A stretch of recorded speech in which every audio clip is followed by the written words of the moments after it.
Number 5. So me and my friends, Mike and Steve, were all chilling at Steve's house late one night back in 2009. I remember specifically because we all went to go see the new Friday the 13th film earlier on that day. We all were just hanging out and listening to music and rocking out like the dorks that we are. My friend's parents were gone for the night, leaving the house all to ourselves. As the song slowly came to an end, we could still hear someone singing from outside. We look outside the window and see a man under a nearby streetlight that was in front of the house. He was singing and clapping his hands while staring back at us. His long hair was hanging down over his eyes. It was the most insane thing I've ever seen. The others just thought it was some drunk, crazy guy messing around with us, and there was nothing to be worried about. They returned to their rocking. After the next song ended, we heard even louder singing coming from outside again. We opened the blinds to the bedroom window and saw the man's face pressed directly against the window glass, singing with a smile on his deranged face. He looked absolutely dreadful, covered with old scars and a row of crooked, blackened, rotting teeth. We quickly closed the blinds, then one of my friends got out their cell phone and dialed 911. The cops came and the man was gone by the time they got there. The cops said that if he came back to call again. Me and my friends didn't think the creepy man would return after that. After the cops left, the house phone suddenly rang. When Steve picked it up, he froze in total fear, mouth hanging wide open. He said that he heard singing coming from the other end. He then slammed the phone down and called the cops again. They arrived quickly, and this time they found the man lurking around in the backyard. Apparently this man was insane and escaped out of a local mental institution. If you're wondering how we got Steve's home phone number, the house was for sale by owner at the time, and Steve's dad got the brilliant idea to display the house number on the for sale sign. Genius, right? The phone call was made from a stolen cell phone. None of us were in any immediate danger, but this situation was still nope as fuck. Number 4.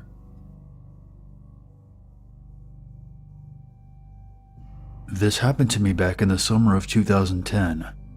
I remember specifically because I graduated high school that year. I graduated in May, and this incident took place about a month after. I was 18 years old. I told my parents that I was going to take a year off and do pretty much whatever I wanted to. I felt that I was entitled to make this decision because I spent years in a monotonous government-ran institution being fed the bullshit about how great America is. Okay. It was around the end of June and the 4th of July was approaching, and I got the brilliant idea that I was going to spend the 4th with family I had in the state of Arkansas. I decided to make the 15-hour drive from where I lived in Florida to Little Rock. If you encounter a lot of traffic, it's more like 24 hours. This would be the first time I made a road trip by myself, but I was ready to get out of my home state and go on an adventure before I slipped into the slave-like routine of working at some shitty job 40 hours a week and paying rent and all that good stuff. I set off on my trip to Arkansas on July 1st, the day after my mother's birthday. For those of you who are curious, getting out of the state of Florida is literally half the journey. Alabama, Mississippi, and Louisiana are a cakewalk. Well, I can't recommend stopping in Alabama if you can help it, and you'll understand why soon enough. I finally crossed the Florida state line into Alabama, and at this point I was feeling very tired and drained. Driving non-stop for hours can really take it out of you. I got off at the nearest exit and made my way to the closest gas station I could find. I had about a half a tank, so I would take this opportunity to fuel up and purchase some energy drinks to give me a boost. And there was only one car parked there. I assumed that it belonged to an employee. I pulled up to the gas pump and made my way inside the gas station. Upon entering, I kinda got the vibe that the cashier wasn't having the best of nights. She looked to be about middle-aged, blonde hair, and had large bags under her eyes, like she hadn't slept in weeks. I greeted her with a friendly, "Hey, how's it going?" She just looked up from the magazine that she was reading briefly and stared at me blankly, and then went back to reading. Now, that is quality customer service. I was thinking to myself, well, that's rude, but I didn't have time to ponder about this. I needed to get back on the road. I went to the wall of coolers where they kept the canned beverages and grabbed 2 Rockstar energy drinks. I remember chuckling to myself when I saw the cans of Four Loko next to where they kept the drinks. Me and my friends have had a lot of good times with Four Lokos. I grabbed the drinks and then I felt my phone vibrate. It was an email notification. While I was checking my phone, I heard the main entrance door open, and I saw 2 very large, intimidating Caucasian men enter the store. Both of these guys were bald, and I could tell by the way they were talking that they had been drinking. One was shorter than the other. The short one looked like he was dressed to go clubbing or something. He had a black collared shirt on with some designer blue jeans. The taller one looked like he just got back from a construction site. They both had similar facial features, leading me to believe that they may have been brothers. Before I continue, I need to give a side note. I'm very timid looking and am extremely antisocial. I guess this is one of the reasons I have such a negative outlook on life. But nevertheless, every time someone who I don't know insults me or says some smart-ass remark about me, I have a tendency to take it to heart. And seeing how these guys were acting, I knew that if they noticed me, they would say something discouraging towards me. Now I know it sounds shallow, but I really don't like people giving me shit for absolutely no reason. So with this in mind, I just sort of hung out towards the back of the store. These 2 guys didn't look like they were interested in going back there to where I was. They went directly to the cashier. I figured that they were going to buy some cigarettes or tobacco dip and then leave. I heard these guys talking with the cashier, but I couldn't tell what they were saying, due to the country music coming from a nearby overhead speaker. What happened next made my jaw drop. The man in the collared shirt reached over the counter, grabbed the female cashier, and pulled her over with one arm, and slammed her to the ground. With his other hand, he reached behind him and pulled out a black handgun, and pointed it directly at her face. If you've ever seen a movie called Crank, there's a scene where Jason Statham pulls a convenience store worker from behind the counter in one swift movement and points a gun at his face. This was nearly identical to that. At that moment, I became scared for my life. I quietly crouched down from where I was standing, which was by a sunglasses rack, and then listened carefully to what transpired next. I heard the man who I assumed had the gun shout, "You fucking bitch! Don't you disrespect me, you fucking whore! I'll kill you!" I could hear the woman start to sob. Then I heard the man say, "I bet you won't talk your shit now, will you, bitch?" Then I heard the other guy speak up. "If you kill this bitch, you know we're gonna have to kill anyone else who happens to drive up on this shit. There's a car parked at one of the pumps. If we fuck up again, we're gonna be locked away for a long time." When I heard this, my stomach dropped. My mind began to race. I was thinking that if they were willing to kill anyone who drove up to this gas station, I could only imagine what they would do to me if they found out that I was hiding back here. To make things worse, the cashier counter was next to the only exit out of there. My heart began to beat rapidly. Thoughts of the man in the black collared shirt walking up to me and putting a bullet in my head invaded my mind. I shuddered to think that my end would be here, at this gas station, in the middle of bumfuck Egypt. My thoughts were interrupted by one of the men saying, "Fuck it," followed by the sound of the main entry-exit door swinging open. I was still too scared to look up, but I did hear a car burning rubber as it peeled out of the parking lot. I gathered the courage to look up from my hiding spot and take a look around. I saw the still sobbing cashier quickly making her way towards the employee-only room, which was behind the counter. She slammed the door behind her, and I stared out the gas station windows to my left at the gas pumps and the front parking area. My Chevy Cavalier was still there, sitting at the gas pump. Thank goodness. But nothing else was in sight. I could hear the female cashier bawling her eyes out from the back room, so I took it upon myself to contact the police. I put the drinks I intended on purchasing back in the cooler, then I stepped outside the gas station and called the police. I just hung around my car waiting for them to show up. About 10 minutes later, 4 police cruisers pulled into the parking lot. I'll spare you the intricacies of law enforcement procedure when it comes to dealing with this sort of thing. Long story short, I gave my written statement, gave them a number where they could reach me at, and went back on my adventurous journey. Needless to say, I didn't get off at another exit for gas until a few hours had passed. I never heard any follow-up to this incident, nor have I come across any public information. As far as I know, the crazy Baldy brothers were never found. Number 3. As a young male, I never really understood people in my own age group. Is it really necessary to be an aggressive, disruptive asshole every waking moment of your life? Fucking jerks. Sorry, I'm getting ahead of myself. Let me set things up for you. I was a security guard at an RV lot in Florida. It's one of those resorts where the snowbirds flock to during the winter time. That basically means all the retired folks come down from up north and spend a good part of the winter season here in Florida. Anyways, working unarmed security, despite all the things you may have heard, is not always easy. You have to deal with very rude, insipid morons from time to time. And when that happens, the paperwork piles up. In my case, being a skinny pushover did not make my job any easier. Poor me. One of my scariest encounters with individuals who pretty much think they can get away with trespassing on private property and stealing shit occurred during the summer of 2013. This incident happened at about 2:45 a.m. It was a particularly hot summer night, and the resort was pretty much vacant except for a few residents, since it was the off-season. Now, just a quick side note.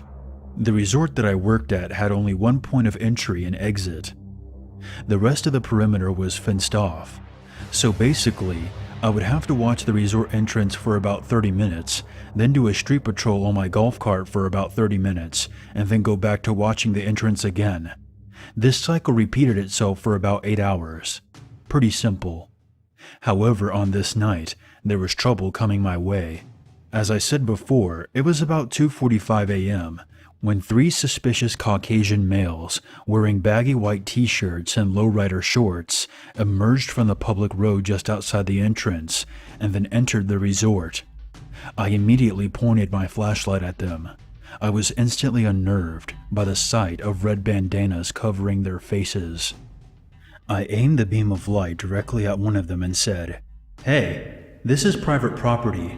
I'm going to have to ask you guys to leave." They didn't pay any attention to my presence, and they just kept advancing into the resort. I pulled out my golf cart onto the street from my parking spot, and again said, "Hey, you guys cannot be here. You're trespassing on private property." One of the Slim Shady clones turned to me and said, "Go fuck yourself, pussy."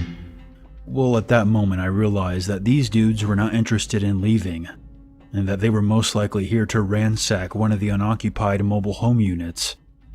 I watched as they walked down one of the resort streets and disappeared into the maze of RVs and mobile homes. I did not pursue them. These guys looked to be in their 20s, and even though they were wearing baggy clothes, I could tell that these guys were much bigger than I was. Plus, I was not armed, and I didn't know if these dudes were packing heat, and I'm not paid enough to be a hero. So I pulled out my cell phone and called the cops. While I was on the phone with the police, I nervously kept glancing around. As I stated earlier, there was only one exit to this place, and I was right next to it, because I didn't think driving around a resort playing cat and mouse with 3 physically superior males looking for trouble wasn't the best idea. They could be hiding anywhere in there, and even if I did confront them, it would be 3 on 1. But at the same time, it was unlikely that they would jump the fence because of the protective barbed wire above the fencing, so if they did decide to exit the resort, it would take them right past where I was. The police operator mentioned that they were looking for these guys. Apparently they had done something prior to entering my resort. The police operator instructed me to sit tight and the police would be arriving soon. After she got done telling me that, I saw the 3 thugs appear from behind a nearby unit. They started walking in my direction. I heard one of them say, "I think this pussy just called the cops on us. Let's beat his ass before the pigs show up." After that was said, the 3 started running full speed towards me. I took off down another resort street, hoping that they would just leave through the exit, but to my horror, I looked back and the 3 thugs were tailing my golf cart. The golf cart was pretty old and didn't go very fast, plus the battery wasn't to its full capacity since I was more than halfway through my shift. I fucking floored it. I could hear the 3 behind me shouting obscenities and threats. I feared for my life as I raced down the street. I didn't know what would happen if these 3 guys caught up with me. I was about to reach the end of the street and turn the corner when I saw the red and blue rays of light coming from behind me. I managed to look behind me one last time before cutting the corner. 3 police cruisers were coming down the road towards the 3 Slim Shadys and me.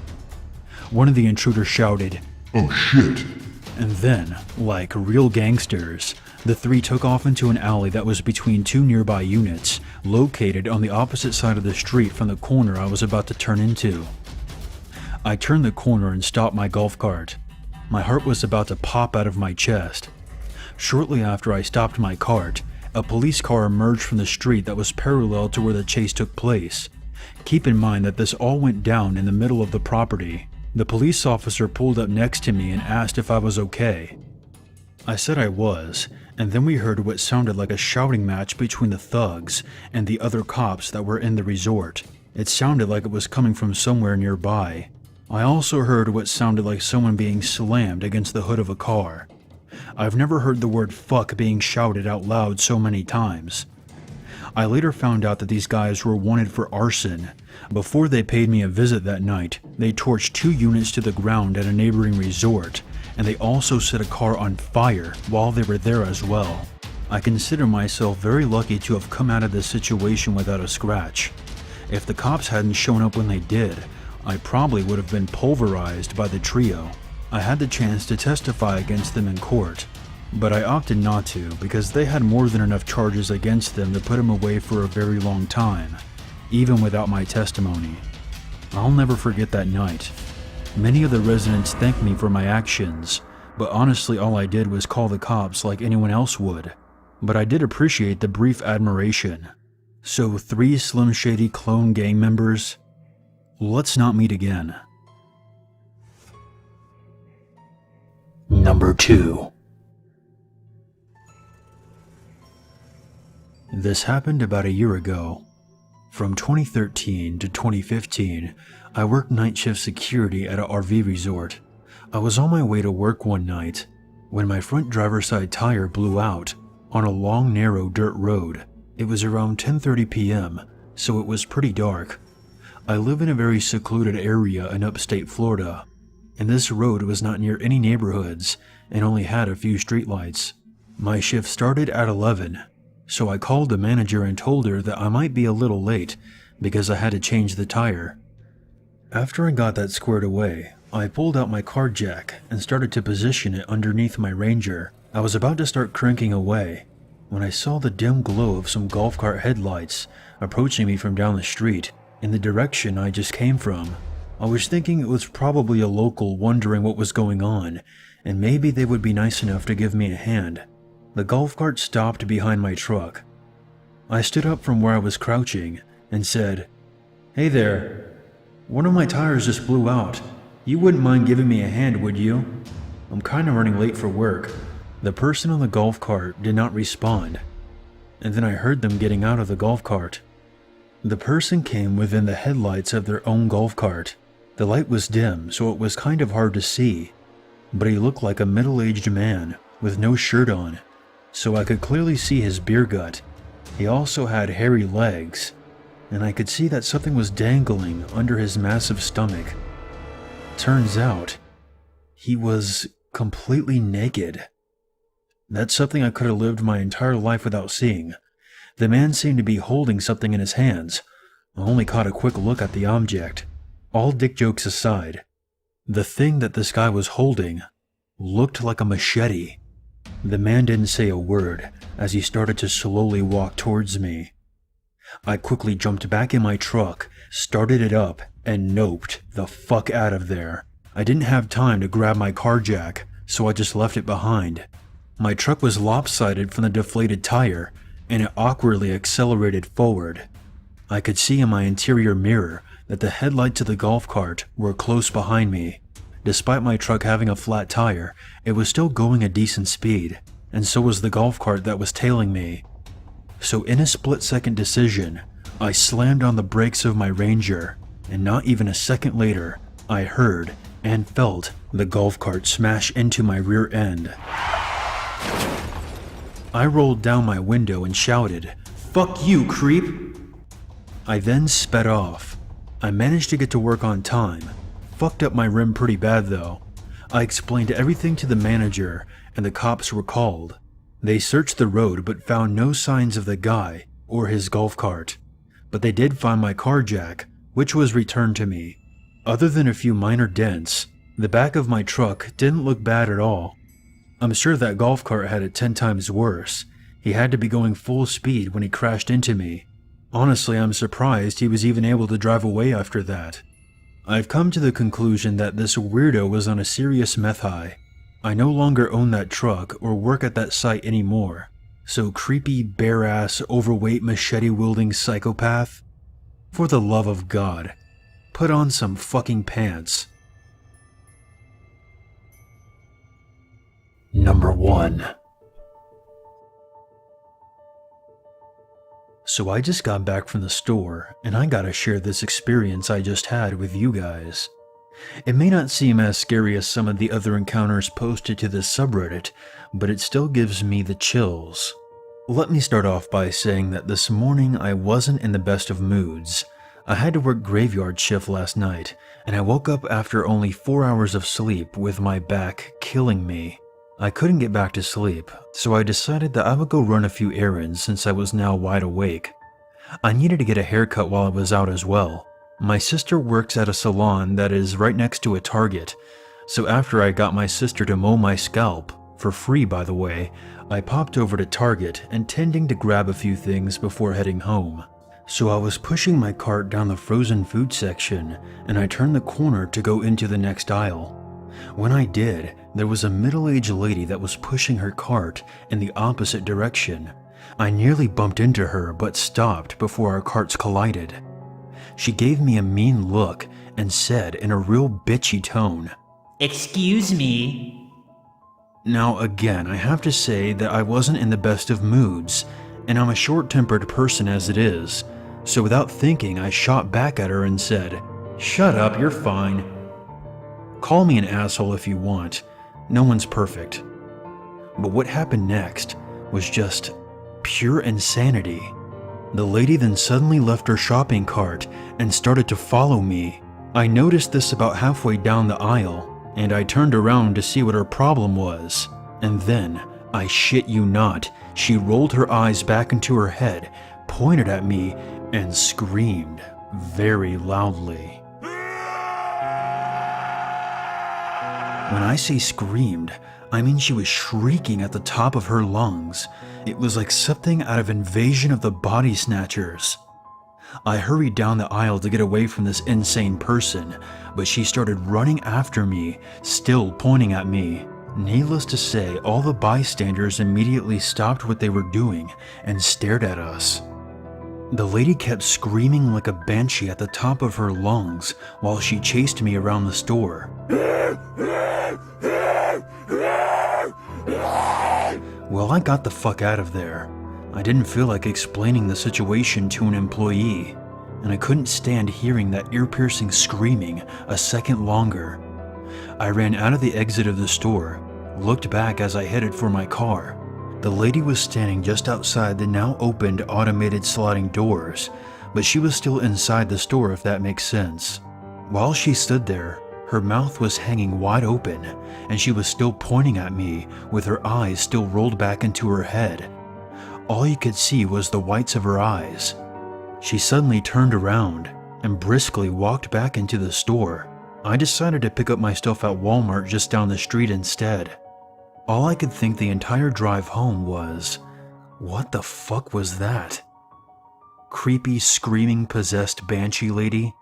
Perhaps I shouldn't have been so rude, but you still have more than one screw loose in your noggin. Yes, yes, yes, yes, yes, yes, yes, yes.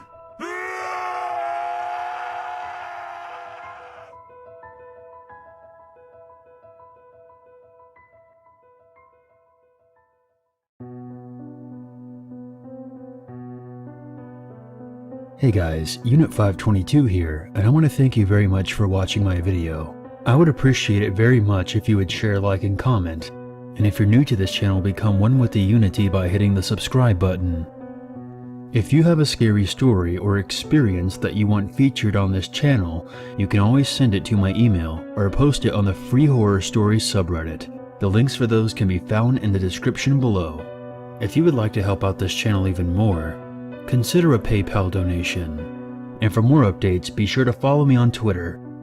There's nothing wrong with a little darkness in your life, as long as you never forget, there's always a reason to be afraid.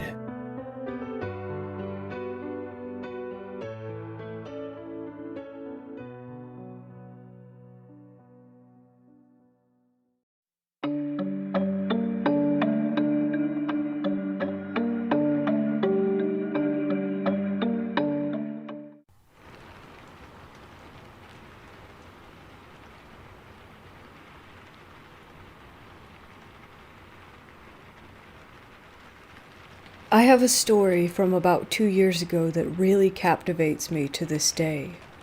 When I've told this story to close friends, they tell me it's straight out of a movie. I can't really disagree with that. This starts when I finished my first year of college in the Bay Area.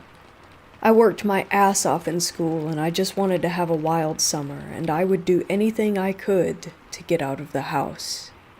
My cousin was and is my best friend, and we basically did anything and everything together.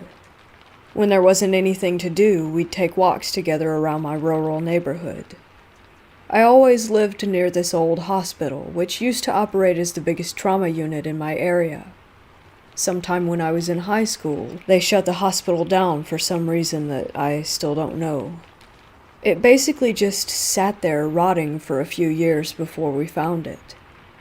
One day we were drinking a cold one and taking one of our routine walks and ventured away from our usual route through this peaceful, random field. We stumbled across this huge parking lot after making it out of the field, but it didn't hit me that this was the old hospital's parking lot that we had found. We made our way through the lot until we saw this massive building standing on the outside. The deteriorated banner said emergency room. And this was when we knew we had struck gold and stumbled across a back route to this abandoned hospital. We knew of this place, but we had never been here. We hadn't heard any weird, outlandish urban legends, nor had anyone that we knew been here before us. We pushed forward and checked out the perimeter. To our surprise, the first door we walked up to had a rock jammed in between the door frames so that we could just waltz right in. This was when it occurred to us that it could be a potentially bad idea if we got caught, and we could suffer some consequences. We agreed we would be quiet and respectful and make it a quick trip. This is where things take a turn, or a few turns. We entered the building and it was the most deafening quiet that I had ever experienced. The sound of the door closing was like a literal bomb going off. Once the echo stopped from the door, it dawned on us that this place was straight up creepy. We walked slowly, but the floor is covered in glass, which makes even the smallest of steps sound like Bigfoot lumbering around a library. We found a patient room, which still had a bed inside. We stopped at the doorway to look in because the floor looked sketchy. Out of nowhere, from around the corner, we heard the faintest, slow, drawn-out whistling. I've never in my life stopped what I was doing so suddenly. I just stared wide-eyed at my cousin because even a whisper sounds like yelling in this place. We both have our feet planted to the ground, because if we move, then we too will make ourselves known. At this point, we both assumed there could potentially be a squatter or a guard of some sort. My cousin hand gestures to me that we have to leave and we can't just stand here because the whistling was obviously not going to stop. We turn toward the opposite of the corner that the whistling is at, and we're tiptoeing to a perfect silence. Then the whistling stopped. We freeze again, and we hear the glass crunching from around the corner. We start running. Once we get to the door we came from, we realize we didn't put a fucking rock in the door frame when we came in, and now the door is completely stuck. As we were trying to get this door open, the glass crunching is now running. We hear it until it sounds like it is dangerously close. I am horrified. We turn around to try another door and the noise of the glass is literally right in front of us, yet no one is there. No one. We book it to a door that says pharmacy and peel the door open. The pharmacy is completely empty except a single, perfectly placed and aligned landline phone plugged into the wall. The phone is off the hook and making a dial tone.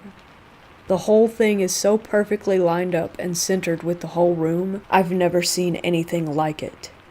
And the dial tone was so loud in such an empty place. There wasn't power throughout the hospital, so how was it working? I was in complete shock. We left and never went back. I had heard of some other kids going there at night. They told me that they also heard the whistling and thought someone was lurking in the shadows the whole time. It is a freaky world out there.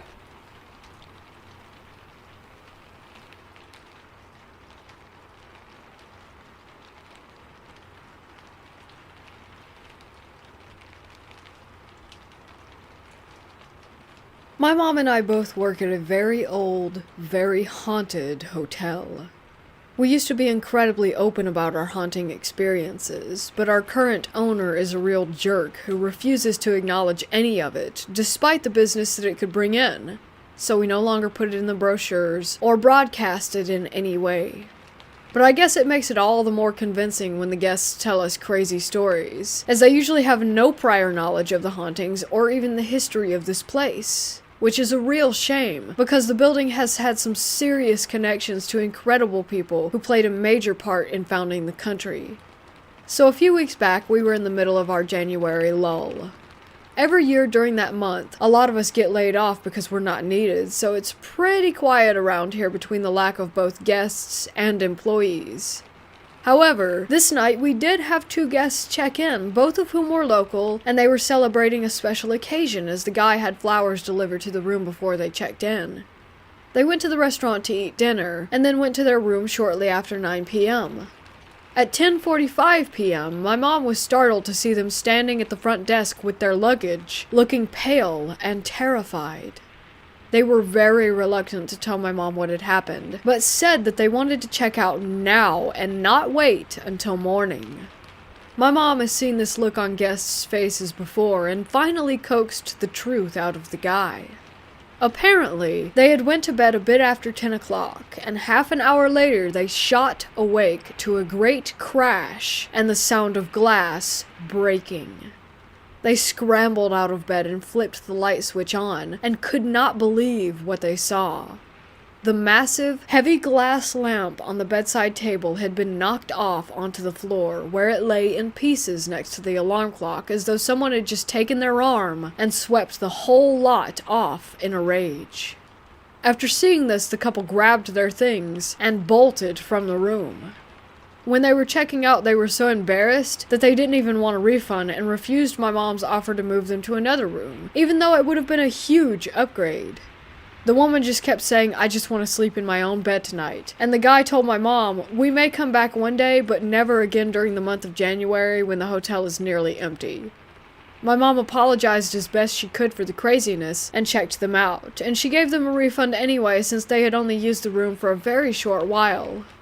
When they left, she and a coworker immediately went to view the room and found everything just as they described. While they were marveling at the strangeness of it all, a faint sound nearly scared them to death. It was the woman's cell phone vibrating under the sheets, where she had left it in their frenzy to escape. They grabbed the phone and headed back to the front desk, where they were met by the guy asking to come if they had found it. With his wife in the car waiting, he decided to open up a bit more to my mom about the incident, as his wife was already terrified, and he knew it would only make it worse for her. He said that before they fell asleep, he had an undeniable sense of dread, as if something were going to happen. And when the sound first woke him up, he looked toward the foot of the bed and saw the silhouette of his wife standing there. He asked if she was okay, and heard her voice answer right next to him. She was still in the bed. We've had people hear voices and music, see apparitions, and capture incredible images on camera, one of which was a young man dressed in colonial-era clothing, and you can see him clearly down to his hair and belt. But for someone or something to sweep a lamp and clock off of a table so hard that it breaks the lamp is very unusual.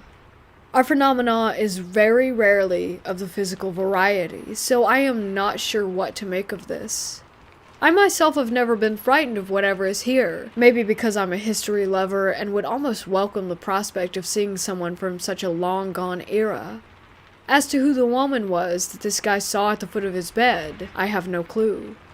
We have a very well-known female spirit in the hotel, supposedly from the era when it was a Civil War hospital, but the building also served as an elite college for women and of course was a home when it was first built.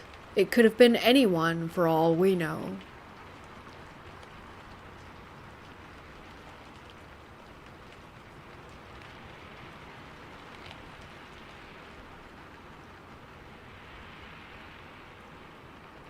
A year or so ago, when I was 19, I was home alone and my dogs were in the backyard. I was on spring break. My younger brother was at his high school. Both of my parents and my uncle that lives with us were working. It was like early afternoon, 12 p.m. when I woke up and went to make my breakfast and stuff. I was watching a YouTube video while eating my scrambled eggs. I don't remember what the video I was watching was about, but I finished eating and went to sit on the couch for like 10 minutes, and then I had the sudden urge to go to the bathroom. I stood up and took my phone with me and started watching another video, closed the door, started doing my business, and at the same time my phone was at max volume. Then, all of a sudden, clear as day, I heard a woman hum outside the door. It sounded like a lullaby. Once again, clear as day, I heard it. It lasted for like 5 to 7 seconds, and I was dumbfounded. I always believed in spirits, ghosts, etc., but I thought logically at first that it could have been the video I was watching. So I rewound it to make sure. But no, that hum did not come from my video. Then I thought it must have been my mom coming home from work early because she does that sometimes. So I called out to her. I stood up, didn't even finish doing my business, opened the door and called out again to my mom, with no answer. I sat back down. I replayed the video a couple more times and once again made sure that that sound did not come from any video or any noise on my phone. So I finished up, flushed, left the bathroom, and looked around the house, checking to see if my mom had arrived and just didn't hear me calling. But she wasn't home. I checked on my 3 dogs, and they were just laying there like nothing had happened. Then I called my mom on the phone and told her what had occurred. She also believes in spirits and said not to worry. I told my brother, and all he said was, "Bruh."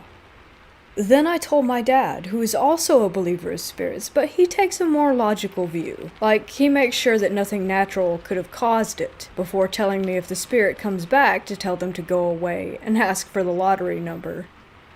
I don't remember when this occurred, but I'm pretty sure I was still 19 when it happened. But one night, I was going to bed. Me and my brother share a room. He's been asleep for a while, and I think it was around 1 a.m. You know, that stage when you're about to fall into deep sleep, but you're still aware of your surroundings. Like you can hear things as if you were awake. So right before I fell into that deep sleep, once again clear as day, I heard the same woman's voice. It wasn't my mother's voice, but this time I heard the voice right next to my ear. It was whispering something to me, but I don't recall what it said. But it was perfectly clear, and it was right next to my ear. I instantly woke up and opened my eyes, but there was no one there.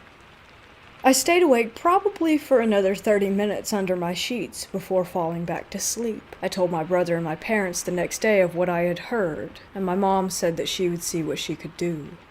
Legit, that was the last time that I heard the spirit. So to this day, I'm trying to remember what the spirit whispered, but I just don't know.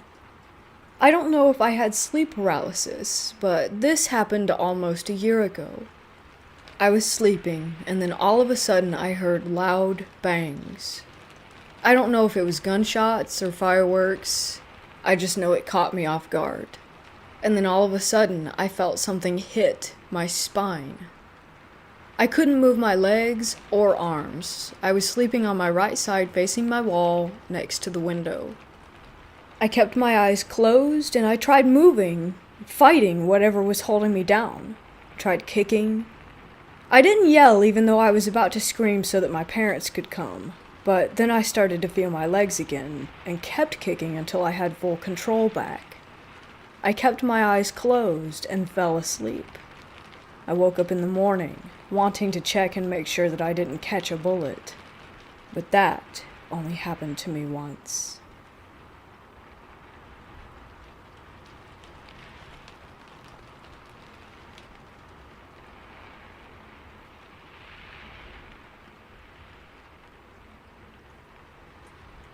I'm a logical person, and I do consider myself a skeptic, even though I know what I saw, and I know that it really happened. Maybe it's just that I tend to be skeptical about most things. I will, as briefly as I can, describe a little history of the house and the changes my family made to it, because I believe that it applies to what I experienced. I'm originally from a small farming town in Washington State. My parents bought a ranch-style house in this town in the early 1980s, and we lived there until early 1993. The house was built in the mid-1950s, and was known as a party house in the 1970s when my parents were in high school. My parents did a lot of work on the house, as it was a little run down when they bought it. There were many holes punched in the walls and doors. The original hardwood floors were in rough shape, and the family room and original master bedroom had disgusting, torn, brown and lime green shag carpeting. The original master bedroom also had wood paneling on the walls. We tore out all the paneling and replaced the horrifying shag carpets with vinyl and new carpeting and renovated the bathrooms. The main change that my parents did to the house was they added a new master bedroom to the back of the house and converted the old master bedroom to a large laundry room / sewing and crafts room for my mom. The new master bedroom was added onto the other side of the master bedroom from the original master bedroom turned laundry room. I include all of this because during college, I mentioned what happened in this house to a friend of mine who was really into the paranormal, and he suggested that the renovations my parents did, in combination with it being a former party house where there had been drug use and possibly violence, had stirred something up. So one side of the house was set up as follows, from front to back.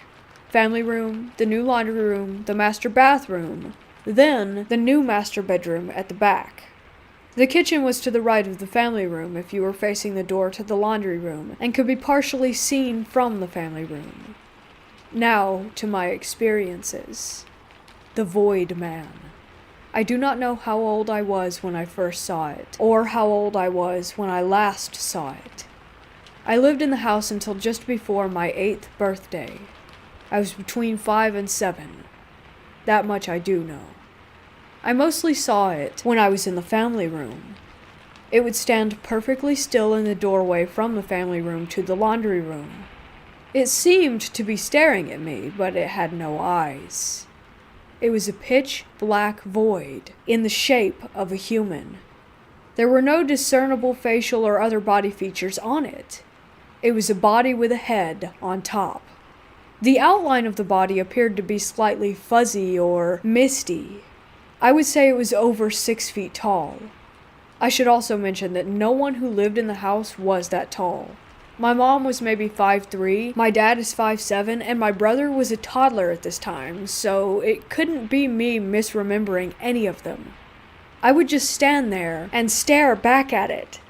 I felt frozen and didn't know what to do or say. I felt like I couldn't speak if I wanted to when it was there. I remember feeling a sinking sensation when I saw it. I have one distinct memory of staring at it in the doorway to the laundry room, and I could see my mom working in the kitchen. She was standing at the stove and could have seen it if she had turned her head to her right. She did not notice it. I named it the Void Man at some point. Staring at it was like staring into a deep void, a void that would swallow me up. I don't remember feeling fear exactly when I saw the full shadow person. It was more that I couldn't feel anything. That was not the case for the other way that I would see it. It would like to peek its head around the door frames at me. It would do it several times in rapid succession. That would terrify me. I think that was its intention. I would usually go running off to my room or to go find my mom. I only ever saw the full body of the Void Man from the family room looking into the laundry room, but it would peek its head out at me from both of the laundry room doors, the one leading into the family room and the one leading into the master bathroom. If my parents ever saw anything, they had never mentioned it, and I have never mentioned it to them. I'm sure that there are those out there that will say, well, you were very young, you must be remembering wrong, or you made it up at some point and then it became real to you over time. I wish this was the case. I really do. But I remember the Void Man very vividly. I know that I saw this thing, whatever it was. We moved out of that house in 1993 and moved into one that we had built. I have never seen anything like what I did in that house ever again, but the experience has followed me my entire life. I have a nervousness about open doors and what I might see on the other side.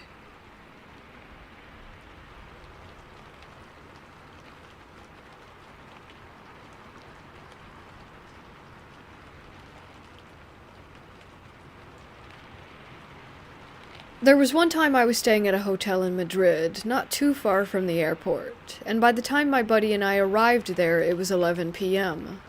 I had completely messed up the booking information because I forgot that we were losing a day by traveling from California. Since my buddy and I had arrived to the hotel so late, we were exhausted. Still, we were given our room number, a card, and sent up to our room. I noticed that the more turns we made down a hallway, the less lights worked. By the time we reached our room door, it was dark and scary. I didn't want to say anything, implying that I was feeling uneasy about the room because I was 24 at the time, so I had to be tough, and my buddy was 27. Once we opened the door, the room was bright and looked very modern. I felt a whole lot better upon entry. The room was supposed to have 2 full-size beds, but for some reason they were pushed together to make a giant bed. My buddy and I agreed it wasn't a big deal, just to stay on our sides of it and deal with it until tomorrow when we weren't so tired. I slept on the left, and he slept on the right. Sometime between 1 and 4 a.m., when it was very dark in the room, I woke up and saw a man standing in the corner. I knew for sure that the man wasn't my friend. My buddy Cody is 6'2", 195 pounds. The guy standing in the corner looked about 5'10", 180. This was the first and only time I ever experienced sleep paralysis. I remember staring at the guy, who appeared to have his back to me, facing the corner of the room closest to me, as if he was counting for a game of hide and seek. I stared at my arm hanging off the bed to the left, and focused all of my energy and strength to move it, but I could not. I tried to scream for Cody to wake up so that at least he would know of the man in our room, but no sound would come out of my mouth. I've never panicked so hard in my life, and before I knew it, my eyes closed, and I was unconscious again. It wasn't until 7:30 a.m. that I woke up and screamed Cody's name and hit him. It was as if everything I tried to do during the night suddenly came out all at once. He woke up startled, of course, as I came to the realization that everything was okay. The order of everything I'm about to say next is how I knew that there was a ghost in that room. I told Cody, dude, I just freaked out. It's just that last night, and before I was able to finish my sentence, Cody said, "Did you see that guy in the corner?" My jaw dropped as he told me he experienced the exact same thing as I had the night before. He had sleep paralysis and couldn't move as he stared at that man. We had all of our belongings still, and nothing was changed about the room. It still scares me when I think about it until this day. How we could never explain what happened that night, or how we both experienced the same thing. Cody ended up experiencing another ghost in a hostel that we stayed at one time. But as for me, that was the only ghost experience I ever had while traveling.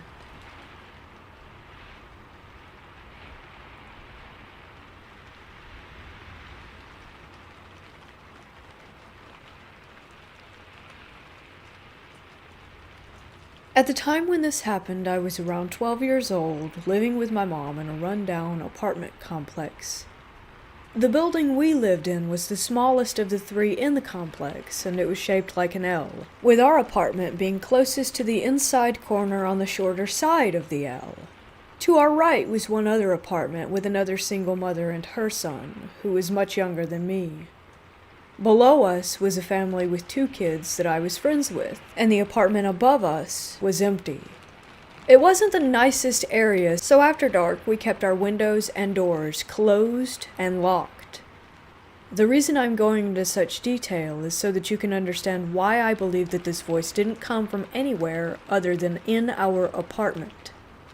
We were up late one night. It was around 11 p.m., and my mom was looking at something on her computer. She and I would typically stay up late hanging out together, so this was completely usual behavior. The computer was tucked into one corner of our quote-unquote dining room, basically just a patch of linoleum off from the kitchen, and our living room was to our backs. We didn't have the TV on, nor did we have any other lights on other than the one in the dining room itself. I can't remember what we were looking at, but I do recall this sudden feeling that we were being watched. Many things that I attribute to unexplained paranormal activity happened while we were living here, so the feeling of being watched was incredibly uncomfortable, but not anything out of the ordinary. As I was beginning to shift in my seat to turn and look around, we both heard a sinister male voice say, "Meow." Conversation level, neither a whisper nor a yell, drawn out in an exaggerated, almost lilting tone, as if it were mocking us. I would say it took around 2 to 3 seconds for this voice to finish, and in that time I was able to feel every hair on my entire body stand on end. We immediately spun around, me nearly falling out of my chair to the floor, both of us nearly hyperventilating in absolute terror.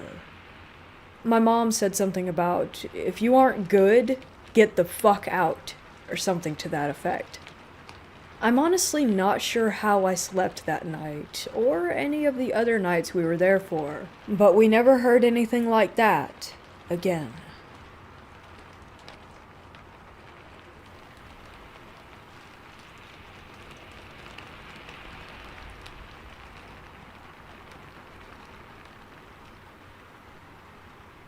I was in a nearby abandoned Navy hospital with several friends. We had been in many times before and never had anything odd happen. We were on the top, the 3rd floor, and there were many broken windows, allowing the rain and nature in. There was a lot of mold and even moss growing in the old ceiling tiles that covered the floor at this point. One of our group, prone to asthma and respiratory issues, didn't take it too well.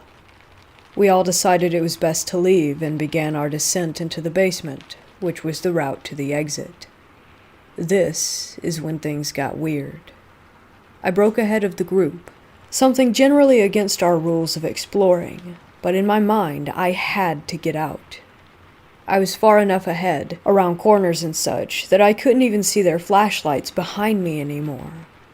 My heart was racing, and I still don't know why. I finally got to the last door that led to the room that we would exit from. It was a heavier door that closed by itself. I reached for the doorknob, but something stopped me. I couldn't do it. Something in my mind wasn't letting me put my hand on the knob. All I felt was terror. I'm not sure how long I stood there, shaking with my hand no more than 3 inches away, before I saw the flashlights of my friends at the end of the hallway, and at last I could do it. I wrenched the door open and immediately went outside, hyperventilating with panic. My friends soon joined me, also saying something felt a little weird in there that time. We were gathering outside the door when the friend with the breathing issues felt something on her shoulder. We pulled down her shirt and there was a noticeable, quite obvious handprint. Nobody touched her, especially not hard enough to leave a full handprint through clothing. We've been back several times and haven't had another experience in any way, which only makes it even more odd, if you ask me.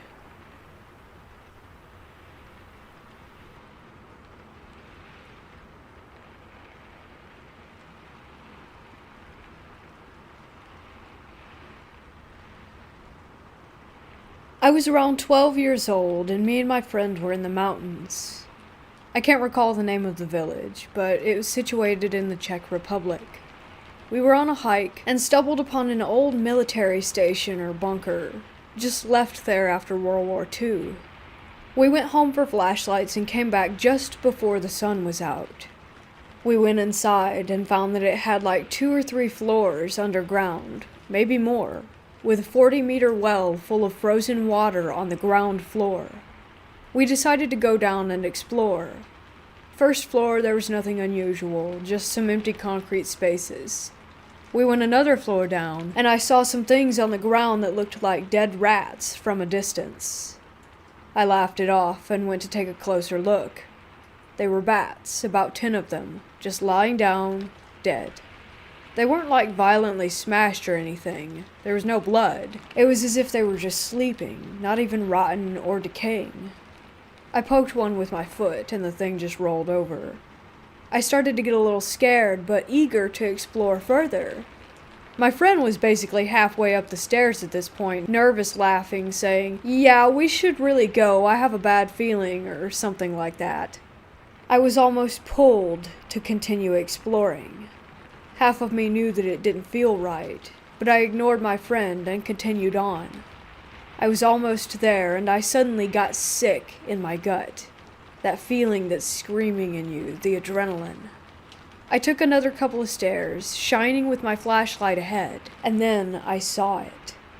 I scanned the whole floor, seeing the stairs that went even further below collapsed, so no getting further down. And as I looked across the room with my flashlight, there was a spot that it could not illuminate.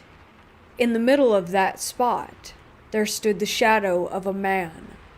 The flashlight's beam just couldn't get through the form of it. It ate all of the light. I then realized how cold that it had become. I could see my breath. I was staring, paralyzed, for what seems like minutes, but was probably only a couple of seconds. The shadow got a little closer as I blinked. No need to say, I bolted like I never did before, not even caring if it was behind me or what it was. Just running for my life. I got to the entrance and my friend was looking at me horrified, and I just told him to run while rushing past him. We sprinted for about 5 minutes, then confirmed that yes, we were still alive. When we got home, he told me that he had seen something in the corner as I ran past him, so it wasn't just me.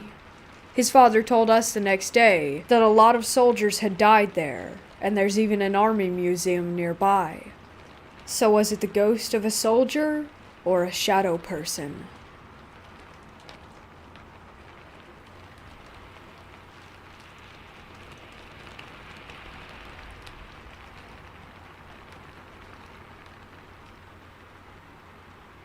Last night, my boyfriend went into the room next to our bedroom to play video games while I watched Parks and Rec on my phone on low volume in bed. After an hour or so, he ran in and asked, "Is everything okay?" I stared blankly at him. "Yeah? Why?" He then said he'd heard someone wailing, loudly, and that it sounded like my voice. It couldn't have been Parks and Rec, because I wasn't watching an episode with any sound in it like that, not to mention that the volume was too low to be heard in the other room.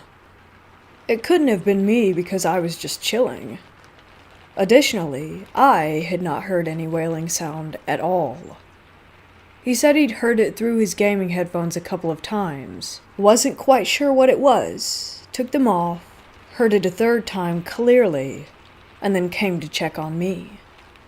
This is strange because a few nights before, I was feeling incredibly ill with severe chills to the point where I couldn't leave the blankets to get more blankets. I was calling for help, and he heard nothing through his headphones. They're pretty good at canceling outside noise, plus he plays the game music at high volume. So who was the wailing woman?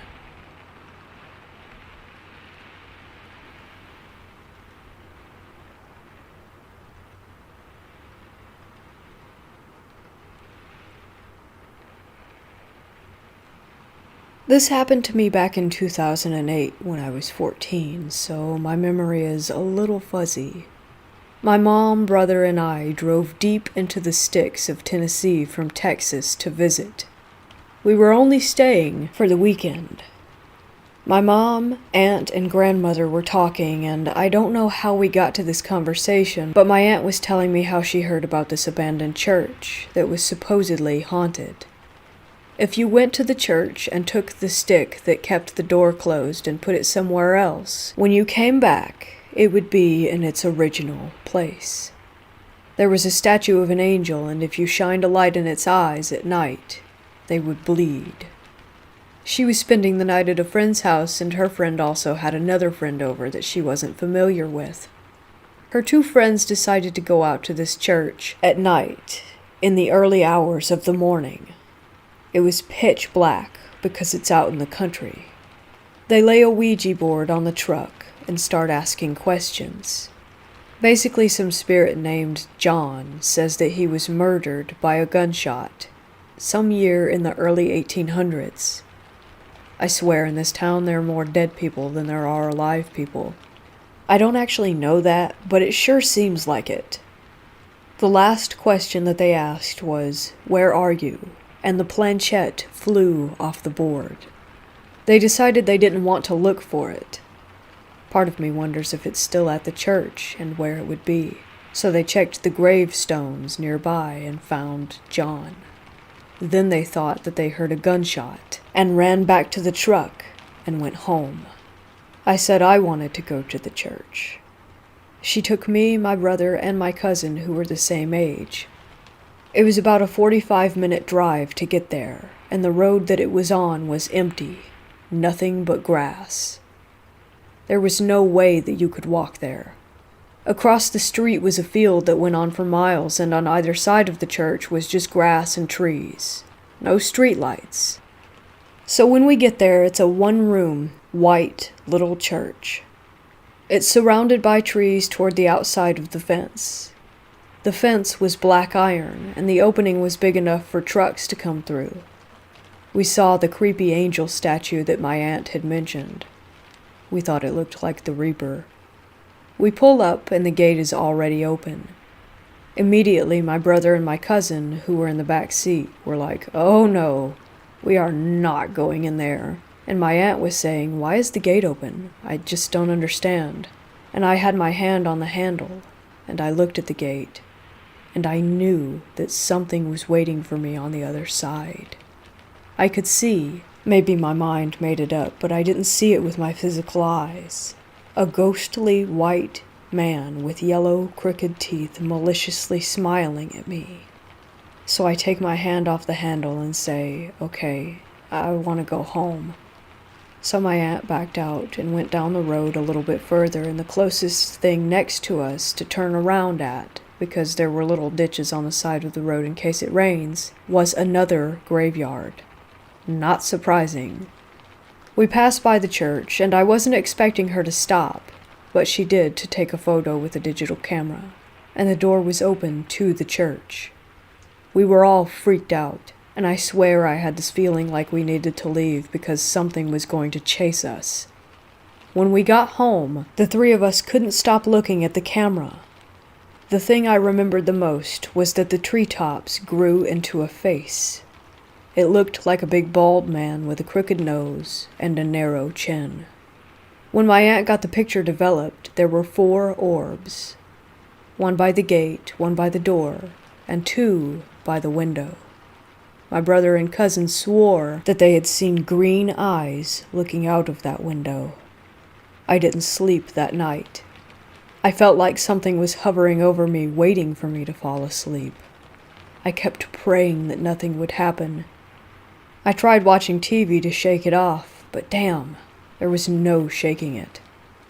I didn't sleep until I got back to Texas. That was my last night in Tennessee, and when I went back home, I slept with my light on every night for a while. And while we were there, I could just sense this unbelievable amount of hate from whatever was there. It was so aggressive and ready to attack. That feeling just pierced through you. That's my only experience. I will never doubt that there is a spirit world after that. My aunt sent me the picture, but I tore it up in 2012 because I was afraid that it would bring something bad into the house.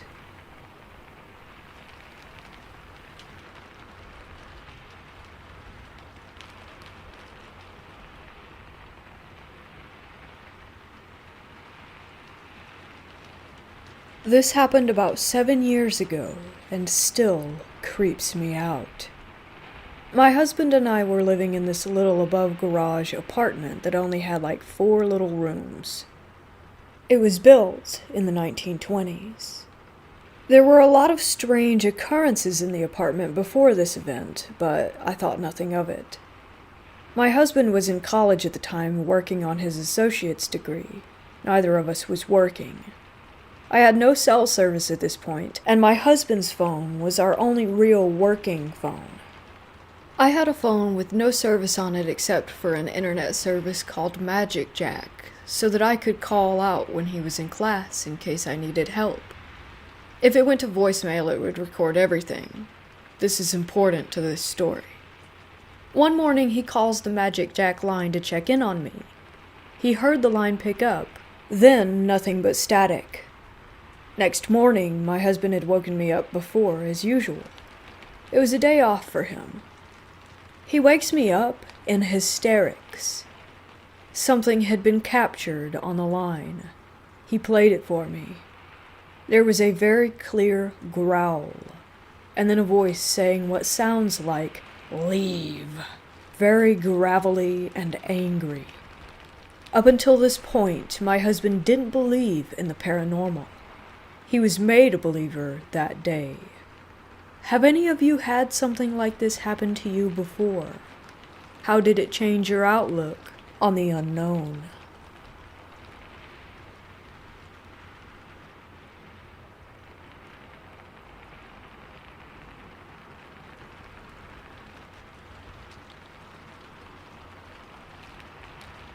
Back in October, I decided to treat my girlfriend to a night away at a popular British seaside town. The town is one of those historical areas, which has its fair share of ghost legends and gothic tourism, so there was lots of touristy attractions such as ghost walks, which me and my girlfriend decided to go on. A bit of background information about the hotel. It is regarded as one of the oldest hotels in the town and is also a popular tavern among the locals. The inn itself had a rather creepy feel to it, but our room was modern and comfortable. The last place you'd imagine paranormal activity to occur. We set off on the ghost walk with a local guide who knew about the paranormal hotspots. Unexpectedly at the time, we stopped directly outside our hotel. "This is the most haunted hotel in town. Good luck if you're staying here," he cackled. He proceeded to tell us that there was a number of spirits that haunted the building, and guests frequently experienced sightings and unexpected things. However, at the time, we were a bit drunk from dinner, and we brushed off the walk as your typical tourist trap. We went to bed without any issues at all. I woke up later that night, paralyzed, and with a sense of unease. I felt what I would describe as a strong, cold gale blowing around the room. Imagine being outside in strong, windy weather. The sensation lasted for, I would say, about 15 seconds when it suddenly stopped and the room filled with a warm, relaxed sensation once again. I woke my girlfriend to tell her, and she brushed it off, saying it was probably sleep paralysis and a draft, so I believed her and went back to sleep. I thought nothing of it until we checked out. The receptionist asked us how our stay was and if there had been any issues.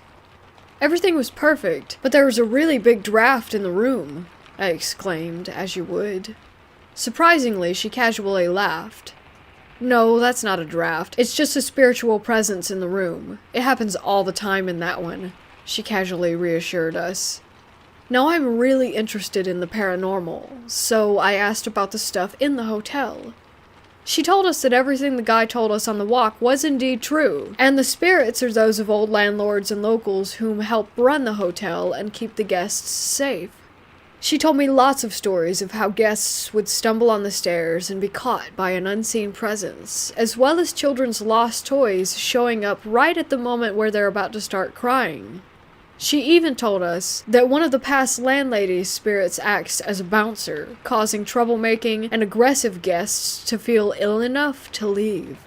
The receptionist seemed really happy, and was used to the paranormal activity in the hotel, and says that she regularly sleeps alone in the rooms without any worry. Obviously, this isn't that much of a scary ghost story, but more of an interesting experience.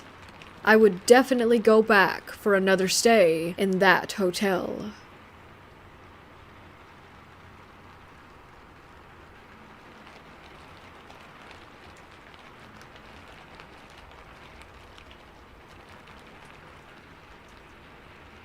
I was around 7 years old when this encounter happened.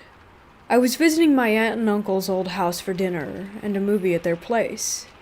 They reside in this town about 1 hour west of the city that I live in. It was around 10 p.m. and the sun had set. Darkness permeated the outdoors. I remember laying down on the couch watching a film, but I was half asleep. Before I intended on sleeping, I felt the urge to go urinate, so I made my way to the hallway leading to the bathroom. This is when things started to get weird. The hallway in the house has 2 doors on the left-hand side, and 2 doors on the right-hand side, followed by the bathroom door, which is straight ahead. The first door on the left was for storage, the second being my aunt and uncle's bedroom. The first door on the right led to the basement, and the second to the guest room. Before I made my way to the bathroom, I had the urge to look inside my aunt and uncle's bedroom, and I was in complete shock at what I saw. There was the silhouette of a slender figure dressed in what appeared to be an all-black dress suit, although it could have been anything, as this figure was darker than the darkness surrounding it. The thing was nearly 7 feet tall, but was not wearing a hat, and I couldn't make out any facial features. There was no way it could have been my family members, as they were all in the living room still watching the movie. As I was standing there in silence, the figure barely budged, and I just went on to do my business. As I left the bathroom, I looked back to see if this figure was there, and sure enough, it was gone. I bolted down the hallway and plowed my face into the pillows in fear. When my family asked why I ran into the couch like that, I mentioned that it was because I saw a ghost or something. They didn't think much of it at the time, thinking that kids, just have their imaginations. But I know what I saw.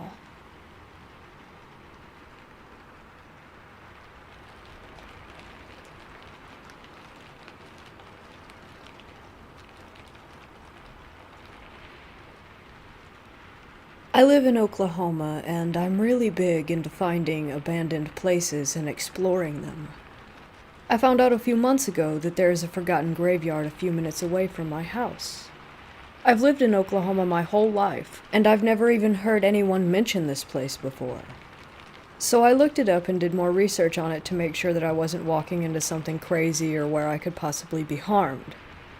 I found out that it was the site of an old schoolhouse, and that there was no marker, so people had basically just forgotten that it was even there over the years unless they had a loved one that was buried there. I waited until daylight to go just in case, because I wanted to be able to see everything around me since I was in the middle of nowhere. I ended up asking my sister if she wanted to go with me so that I wouldn't be alone. And God, am I glad that I asked her to come, because I never thought I would have saw what I did. We woke early the next morning to go before it got hot because it was summertime. It was 10 minutes away from the house, so it was an easy drive. Finding the exact location was the hard part. Once we did find it, we pulled up and got out and started to look around. The grass was all overgrown, and you couldn't really see any of the headstones anymore. We had to be super careful walking around because we didn't want to step on anyone. We explored for about an hour or so, and then we stumbled upon this opening where the old schoolhouse used to be.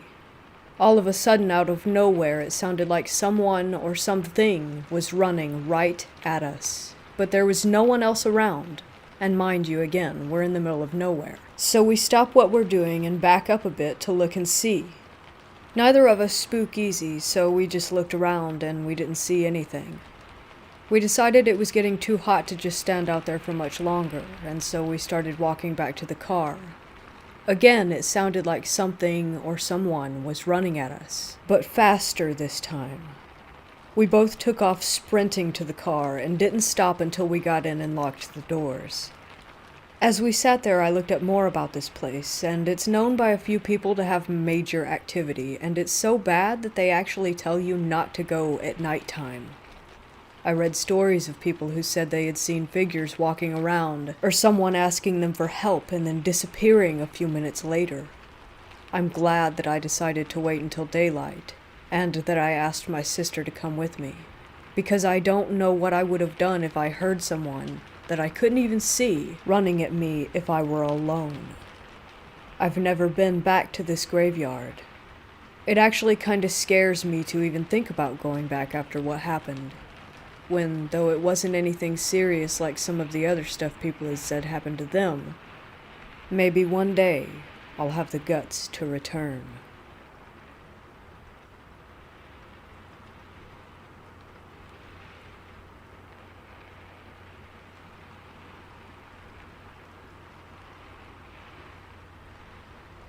While going through a tough time in my relationship, I decided to move in with my mom for a few months for a break from the chaos.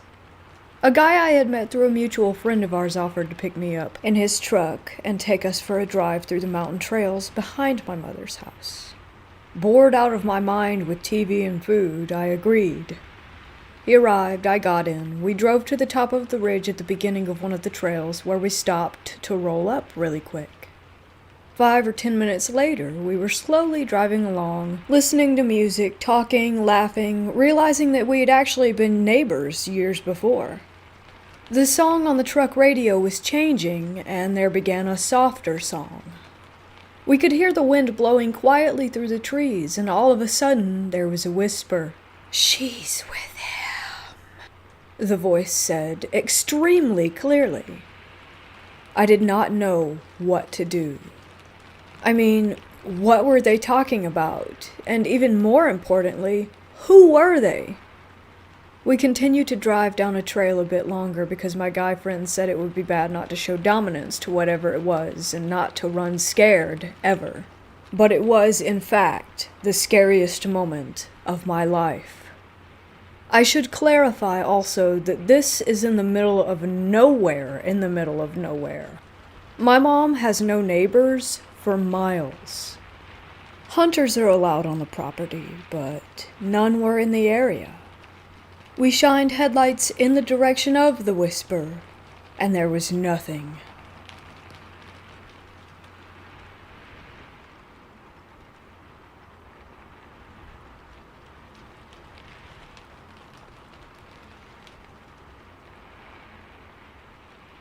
As a kid growing up, I dealt with anger problems and would always let my emotions get the best of me, so my mom would always send me off to these residential programs. However, they weren't all that bad. If you did good, you could go on these what they called passes. It's when if you do good, you can come home for X amount of hours. So I was doing good, and already had been on a few of these passes, and I got to come home for 48 hours. It was Halloween, and me, my mom, my sister, and a couple of friends got together and went to this haunted house. So when we arrived, there's a line of people who are waiting to enter, and I had to take a leak really bad because I had sat in the car for hours waiting to get there.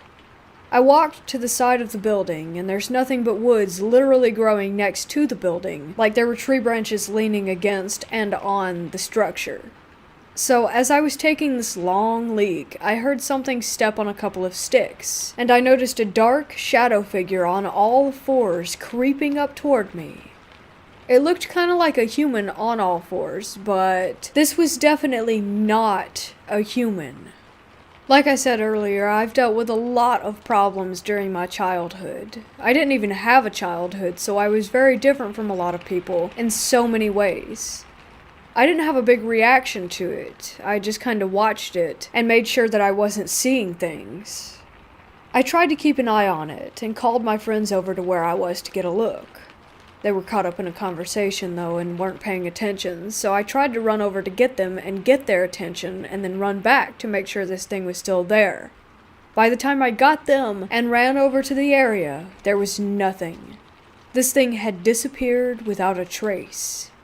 I couldn't even explain to them what just happened. They didn't pay much attention to me after that.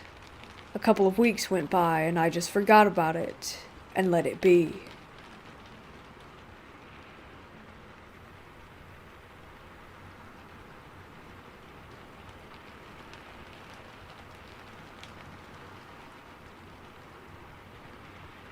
I'm employed as a policeman, and I work the night shift in a tiny little town. The population here barely breaks 1,000. Needless to say, I know the town well enough to be able to tell when something is wrong. Near the center of the town, there's the old school they used before they built the new elementary and high schools. The building is listed as a historical site and can't be demolished, but due to asbestos, renovations would cost the town too much to be worth the work.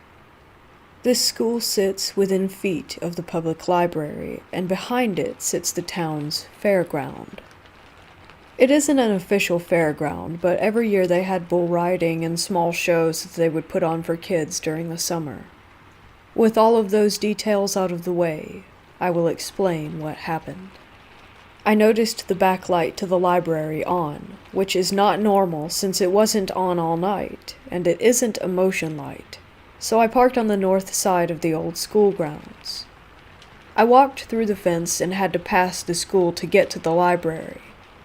I would stop every few feet and listen because the gravel was so loud. When I stopped the second or third time, I thought I heard a squeal in the school, like the sound of a door. At first I didn't think anything of it, since I figured I was hearing things. The town just replaced all the windows on this building, so I thought I wouldn't be able to hear the inside. When I investigated the light and found all the doors locked, I started walking back around to my car. As I passed by the school again, I heard a noise in the building again, and I stopped and listened. And as I shined my light, I noticed a basement window was broken out.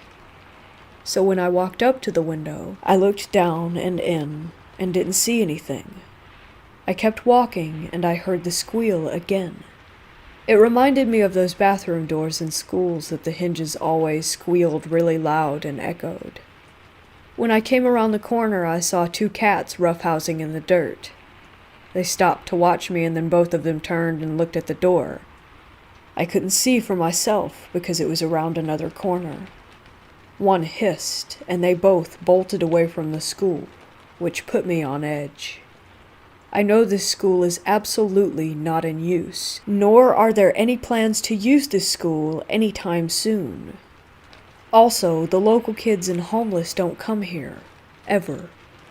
It's a landmark the city as a whole really admires, and there hasn't ever been an issue with breaking and entering, at least not for a long time. So when I came around the corner, I saw the door and I walked up to it to see what the cats had run from.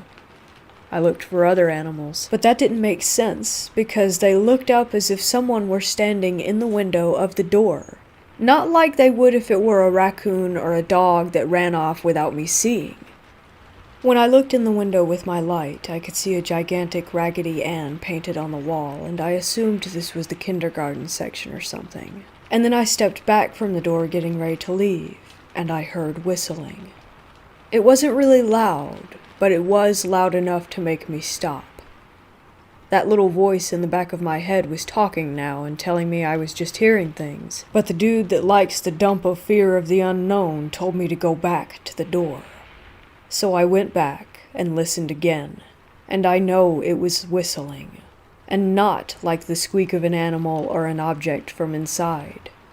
It got louder when I came to the door again, and it had a tune, but I don't know how to describe it. So now, thinking someone is in the school, I went around and checked all the doors, including the second floor door that I had to climb the rusty metal stairs that were more like a death trap to see in through. When I couldn't find a way into the school, I checked it all over again, and when I left, I couldn't figure out what it was. The whistling had stopped, and I even hung around outside for a few minutes without my light on, just watching, figuring out if someone was in there. They would eventually need to use a light to get around, or to get back out, but there was nothing after 20 or so minutes. So I got in my car, circled the block, and parked down the way with my lights off to watch for someone to come out at some point. But no one did, and there haven't been any lights on.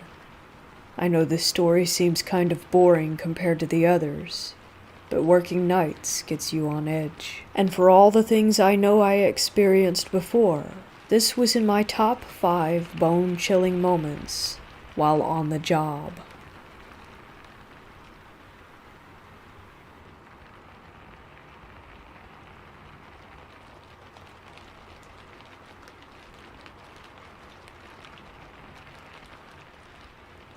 In June of 2016, my mother died of cancer. 5 of my 6 siblings and I were fortunate enough to make the trip to the small town of Harper, Texas, to be with her in her final days. If you've ever been to Harper or have driven through, you know that there's not much to it.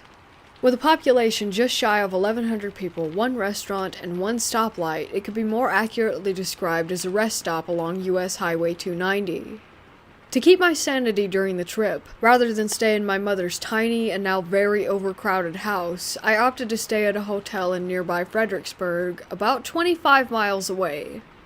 For the next 2 weeks, I made the drive daily to spend time with my family, making the most of that time that we had left with our mother.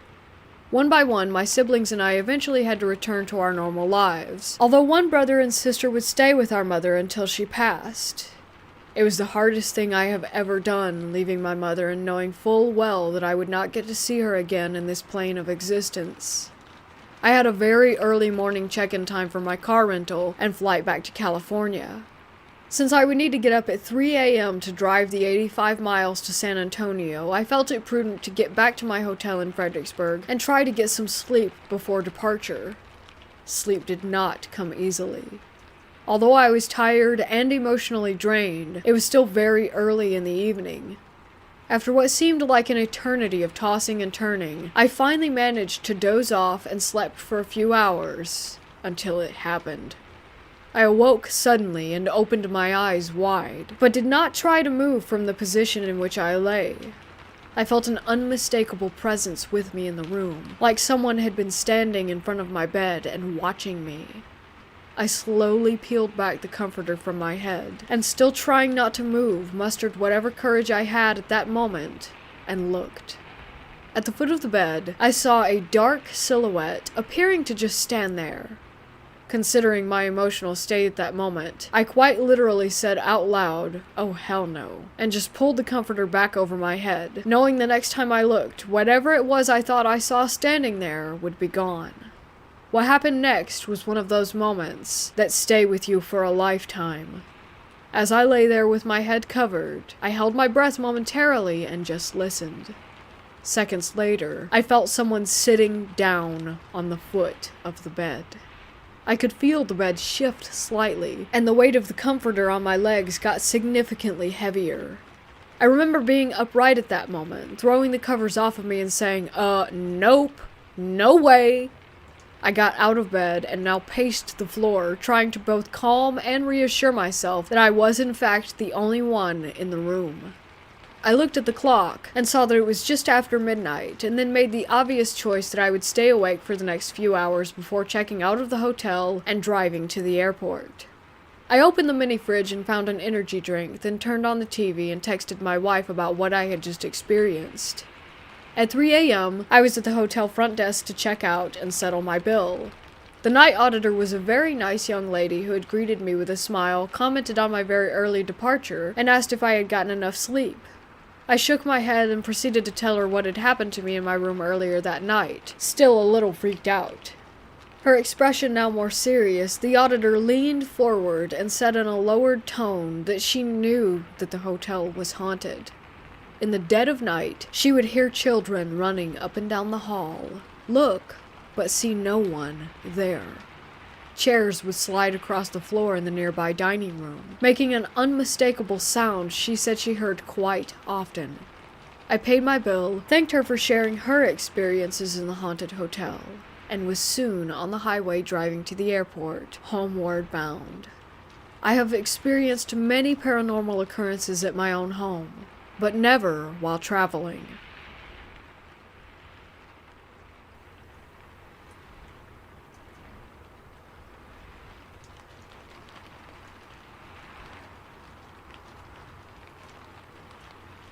So this happened a few months back, when I happened to be in the bathroom. I was singing that Willow Smith "Wait a Minute" song to myself, minding my business, you know. I got to the point in the song where she quotes a phrase said in the Avatar movie in their language, and while I'm singing it, I'm thinking to myself at the same time, I wonder what that actually means translated into English. And as I finished singing the line, simultaneously trying to recall what it translated to, a female, disembodied voice said, "No, you can't." I shut up immediately and paused for a second, shocked. It sounded as if someone were speaking into a tin can, but very clear and only a few feet away. I left the bathroom completely weirded out, and after a few minutes I remembered about wanting to know what the phrase meant. I googled it and found out that it meant "I see you" in English. I was, and am, still blown away by this strange experience.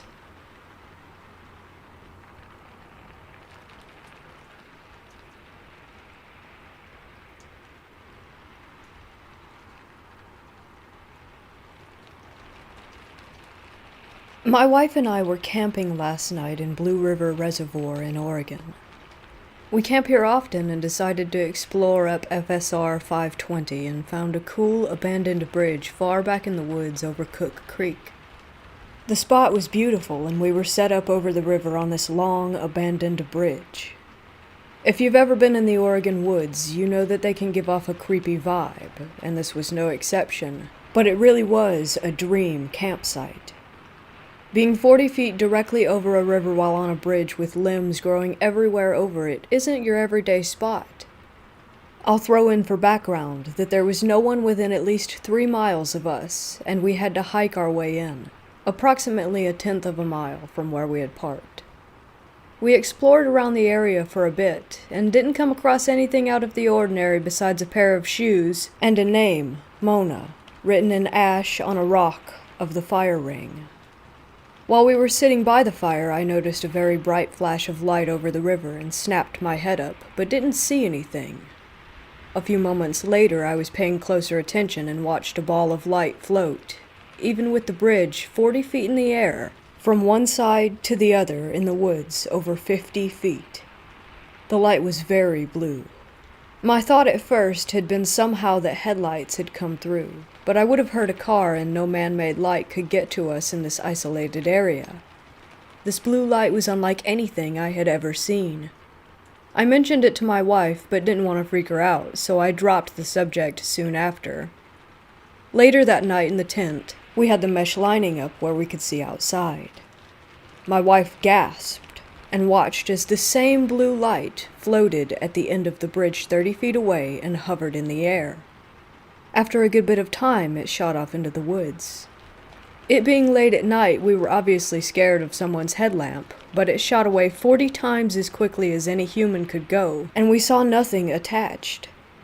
Our dog left the tent and stared at that exact spot for the next 10+ minutes, while also peeking down the side of the bridge, very seriously.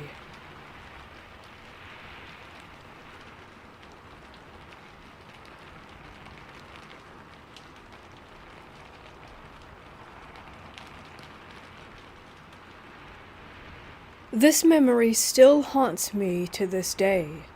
I was staying at an old hotel by the beach when I was around 8 or 9. It had a reputation for being an extremely haunted location around the eastern coast of Florida. The hotel I'm referring to is the Plaza, a 100-year-old hotel on the coastline. At one point, I went down to the lobby to get some utensils for room service. There was a clear door leading to the closed bar area. You were basically looking at the end of the serving counter when you peered in, with chairs on the side and a small beer keg at the end. It was very dark inside the room, and since the door was locked, I could only peek in through the glass. I inspected the room for about 10 seconds. Suddenly, I was looking at one of the chairs. It had a giant dent on the right rear leg. Then, suddenly, it flew backward and toppled over. I was so scared that I fell to the ground, and as soon as I landed, I heard what sounded like a woman screaming from the floor above, or possibly the second floor, as this was on the ground floor. It was quite possibly the strangest and most terrifying scream I have ever heard. It lasted about 4 seconds, and sounded like an old woman mixed with a lion, kind of. Again, this was around the time when I was 8 or 9, and seeing as how I am now 23, the memory has become slightly vague.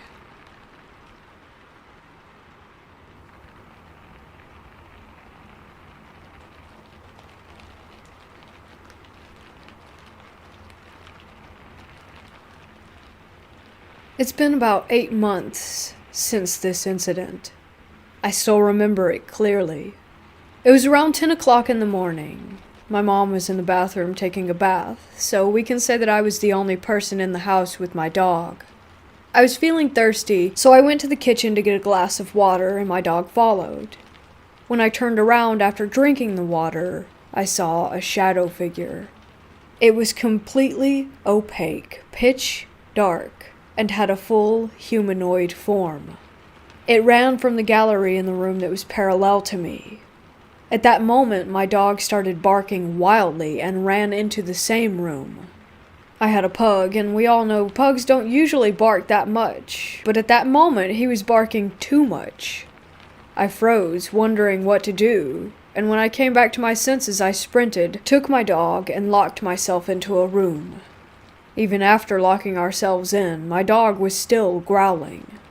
When my mother came out, we checked the whole house, but we couldn't find anyone.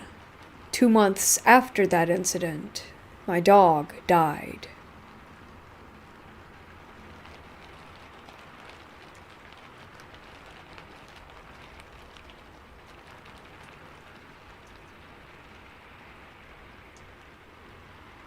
So it was around May of this year when I was playing hide and seek with my family. When the game started, I went to the basement. But after a couple minutes, I was about to be spotted, so I moved to the bathroom, but went backwards into the bathroom. Keep in mind, I was facing the doorway, and that is when it started. When I heard the groans, I froze. They didn't sound human, so I knew it wasn't one of my family members. A couple of minutes went by, and I could still hear the groans, but built up the courage to run out of the bathroom. A couple of more minutes went by. I could still hear the groans, and I had to build up the courage to run from the bathroom. That's all I have to share. If you could explain what happened, then that would be great. My great-grandmother died in that house. It was built in the 1940s, and that basement bathroom was built very poorly.